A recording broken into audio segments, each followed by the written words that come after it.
चलिए बात कर लेते हैं उत्तरकाशी की। हर किसी को उत्तरकाशी टनल में फंसे 41 मजदूरों के बाहर निकलने का बेसब्री से इंतजार है। तो माफ कीजिएगा, ये लखनऊ से आपको बड़ी खबर बता रहे हैं, जहां पर अति पिछड़ा जातीय महासम्मेलन होने जा रहा है और जिसको लेकर तमाम तैयारियां भी की जा रही है। उत्तर प्रदेश की राजधानी लखनऊ से बड़ी खबर, बीजेपी के तैलिक महारैली आज है। अति पिछड़ी जातियों का महासम्मेलन आज होने वाला है। अंबेडकर मैदान में यह महासम्मेलन होगा। गुप्ता, तेली, साहू, मोदी और घाटी जाति का सम्मेलन आज होगा। 75 का लक्ष्य साधने की महासम्मेलन में कवायद शुरू कर रही है बीजेपी, जहां मंत्री राकेश राठौर की सम्मेलन कराने में भूमिका महत्वपूर्ण मानी जा रही है। पीएम मोदी के भाई सम्मेलन में शिरकत करते नजर आने वाले हैं। तो देखिए, लखनऊ में अब सबकी नजरें टिकी हुई है क्योंकि लोकसभा चुनाव 2024 में होने वाले, लेकिन उससे पहले हर जाति हर विशेष वर्ग को साधने का प्रयास यहां पर बीजेपी महासम्मेलन और महारैली के जरिए कर रही है और इसी के चलते बीजेपी की तैलिक महारैली आज होने वाली है। अनूप हमारे संवाददाता हमारे साथ में जुड़े हैं, सीधे उनका रुख कर लेते हैं। अनूप, अगर बात करी जाए तो बीजेपी हर वर्ग को साधने का प्रयास और इसी के मद्देनजर तैलिक महारैली आज किस प्रकार का आयोजन किया जा रहा है और क्या लगता है सियासी समीकरण क्या इस बार बीजेपी बदल पाएगी? इस तरह से यूपी में, उत्तर प्रदेश में जातीय समीकरण को लेकर जाति आधारित यहाँ पर राजनीति बहुत होती है और हर जाति को साधने के लिए लगातार सभी पार्टियां, चाहे भारतीय जनता पार्टी हो, समाजवादी पार्टी हो, बहुजन समाज पार्टी हो, कांग्रेस पार्टी हो या अन्य पार्टी हो, सभी पार्टियां सभी जाति को साधने की कोशिश में लगी रहती है। और खासतौर से भारतीय जनता पार्टी एक ऐसी पार्टी है कि हर समय चुनावी मोड में रहती है, यानी हर समय चुनावी मुद्रा में रहती है। भारतीय जनता पार्टी एक ऐसी पार्टी कही जाती है कि हर समय वो चुनावी मोड में रहती है और यही वजह है कि हर वर्ग को साधने की कोशिश करने में लगी रहती है। और पिछले जो चुनाव हुए थे, घोसी बाई इलेक्शन का जो बाई इलेक्शन हुआ था, वहां पर भारतीय जनता पार्टी के प्रत्याशी दारा सिंह चौहान को करारी शिकस्त मिली थी। उसके बाद से भारतीय जनता पार्टी में चिंतन मंथन समीक्षा बैठकों का दौर शुरू हुआ और ये लगा कि हाँ, उनके साथ अगर घोसी के बाई इलेक्शन में जो समीक्षा बैठक में जो रिजल्ट आया उसमें लगा कि उन्हें भारतीय जनता पार्टी को ये लगा कि उसमें दलित, ओबीसी और पिछड़ा उनके साथ नहीं था और यही वजह था कि वहां समाजवादी पार्टी का प्रत्याशी वहां सुधाकर सिंह, उनकी जीत हुई थी। इसके बाद जब समीक्षा बैठकों के दौर में जब रिजल्ट सामने आया तो उसके बाद जातियों को साधने की कोशिश की शुरू हो गई। क्योंकि 2024 का चुनाव करीब है, ऐसे में उत्तर प्रदेश ऐसा एक राज्य है जहां पर जो दिल्ली की कुर्सी जो है, केंद्र की कुर्सी उत्तर प्रदेश के होते हुए जाती है, इसलिए उत्तर प्रदेश को साधने की सभी पार्टियां कोशिश करने में लगी रहती, क्योंकि भारतीय जनता पार्टी का लक्ष्य उत्तर प्रदेश में 75 सीटें जीतने का। ऐसे में सभी पार्टियों को साधने की कोशिश में अति पिछड़ा जो समाज है उसको भी साधने में भारतीय जनता पार्टी लगी हुई है।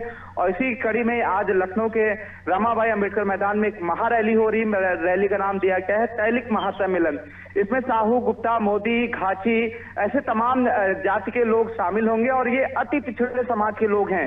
कल मैंने इस अति पिछड़े समाज के मंत्री राकेश कुमार राठौर गुरु हैं, जो उत्तर प्रदेश सरकार के विकास मंत्री, नगर विकास राज्य मंत्री, उनका भी साफ कहना था जिस तरह से उत्तर प्रदेश या केंद्र की सरकार ने पिछड़ों का सम्मान दिया है, हमें खुद एक सम्मान मिला है, उस सम्मान का कर्ज इस रैली के जरिए और उत्तर प्रदेश में 75 का जो आंकड़ा है, 75 का जो भारतीय जनता पार्टी ने लक्ष्य रखा है 75 सीटें जीतने का, उसको पूरा करके हम प्रधानमंत्री या उत्तर प्रदेश की सरकार ने जो उनको सम्मान दिया उस कर्ज को पूरा करेंगे।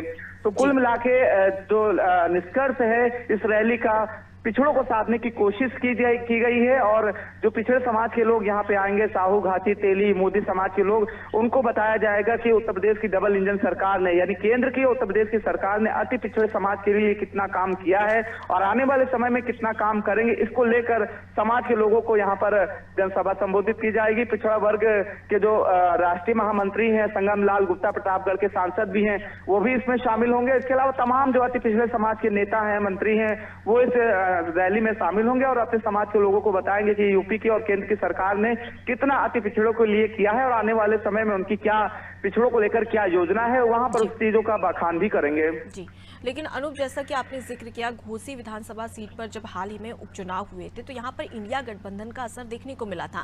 कांग्रेस ने साफ कह दिया था कि हम सपा पार्टी के प्रत्याशी को जिताने के लिए पूरा संभव प्रयास करेंगे और हम अपना प्रत्याशी नहीं उतारेंगे। तो कहीं ना कहीं घोसी विधानसभा सीट पर जब उपचुनाव हुए थे तो इससे असर देखने को मिला था इंडिया गठबंधन का। क्या 2024 के लोकसभा चुनाव में भी इसी प्रकार का इंडिया गठबंधन कहीं ना कहीं एनडीए पर हावी होता नजर आ सकता है उत्तर प्रदेश में? देखिए, घोसी बाई इलेक्शन का तो जाहिर सी बात है, इंडिया का जो गठबंधन था, यानी विपक्ष का इंडिया गठबंधन है, वहां पर भारतीय जनता पार्टी का जो एनडीए का प्रत्याशी था, भारतीय जनता पार्टी का प्रत्याशी था दारा सिंह चौहान, उनको वहां पर करारी शिकस्त दी थी। और जाहिर सी बात है, वहां समाजवादी पार्टी का कैंडिडेट था। हालांकि वहां पर आरएलडी और कांग्रेस समेत जितने भी इंडिया के गठबंधन घटक दल थे, उन्होंने समाजवादी पार्टी को समर्थन दिया था। उसका नतीजा रहा कि समाजवादी का पार्टी वहां पर जो थे, वहां पर उनको सुधाकर सिंह को वहां भारी मतों से जीत हुई और दारा सिंह जो चौहान जो भारतीय जनता पार्टी के प्रत्याशी थे, उनको करारी शिकस्त मिली। आने वाले समय में इंडिया का जो घटक दल है, चाहे समाजवादी पार्टी हो, भारतीय जनता पार्टी, समाजवादी पार्टी हो, कांग्रेस हो या कोई भी पार्टी हो, उस घटक दल में कितने लोग रहते, क्योंकि समाजवादी पार्टी और कांग्रेस के बीच जो अभी एमपी में चुनाव हो रहे थे, वहां पर काफी जो है दोनों पार्टियों में तल्खी नजर आई और दोनों पार्टियों की तरफ से तमाम तरह की बयानबाजी की गई। तो उससे लगा भारतीय जनता पार्टी ने भी कहना शुरू कर दिया कि यहाँ पर चुनाव को लेकर तैयारियां की जा रही है। लेकिन जैसा कि गुप्ता, तेली, साहू, मोदी और घाची जाति का ये महासम्मेलन होगा, तो जाहिर सी बात है कि इनकी अपनी अपनी एक अलग मांगे होगी समस्याओं को लेकर और साथ ही साथ लोकसभा चुनाव में सीट को लेकर भी। क्योंकि जब भी हम देखते हैं कि जब भी किसी विशेष जाति वर्ग के लिए महासम्मेलन किसी भी पार्टी की ओर से जारी किया जाता है, वो महासम्मेलन होता है, तो वहां के जो विशेष जाति वर्ग के लोग होते हैं, वो अपने जाति के लिए भी प्रत्याशी चुनाव के लिए मैदान उतारने की बात कहते हैं। तो क्या इस बार भी ऐसा कुछ नजर आ रहा है?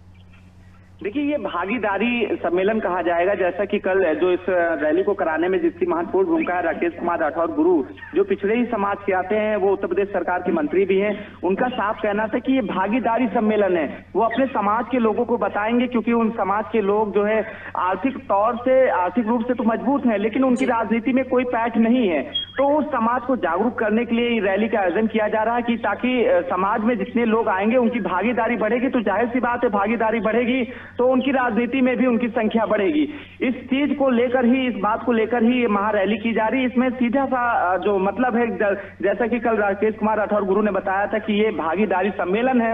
हम अपने समाज के लोगों को बताएंगे कि आर्थिक रूप से तो समाज मजबूत है, लेकिन राजनीति में उनकी पैठ नहीं है। राजनीति में कैसे पैठ हो, कैसे वो राजनीति में सक्रिय हो, समाज के लोगों को यहाँ पर बुलाकर उनको ये बताया जाएगा। और ये भी कहा था कि इस सम्मेलन में करीब 1.5 से 2 लाख लोगों की, जो अति पिछड़े समाज के जो लोग हैं, 1.5 से 2 लाख लोग आएंगे और उसमें लोगों को समाज के लोगों को बताया जाएगा कि कैसे राजनीति में भागीदारी अपनी बढ़ाई जाए। इस भागीदारी को लेकर ही जो मुख्य एजेंडा था, इस रैली का जो मुख्य एजेंडा है भागीदारी को लेकर है। क्योंकि जो राकेश कुमार राठौर गुरु हैं, उत्तर प्रदेश सरकार के मंत्री और भारतीय जनता पार्टी से ही वो विधायक हैं, ऐसे में उनको किसी का वो नहीं कि आने वाले चुनाव में कितने सीटों में वो चुनाव उनकी पार्टी लड़े। तो यहाँ किसी पार्टी विशेष का नहीं है, ये सिर्फ और सिर्फ भारतीय जनता पार्टी की तरफ से ऑर्गेनाइज सम्मेलन है, जिसमें जो अति पिछड़ों के जो मंत्री हैं राकेश कुमार राठौर गुरु, वो अपने समाज के लोगों को बताएंगे कि वो समाज राजनीति में कैसे उनकी भागीदारी को बढ़ाई जा सकती है। इस बात को लेकर ही आज यहाँ रैली का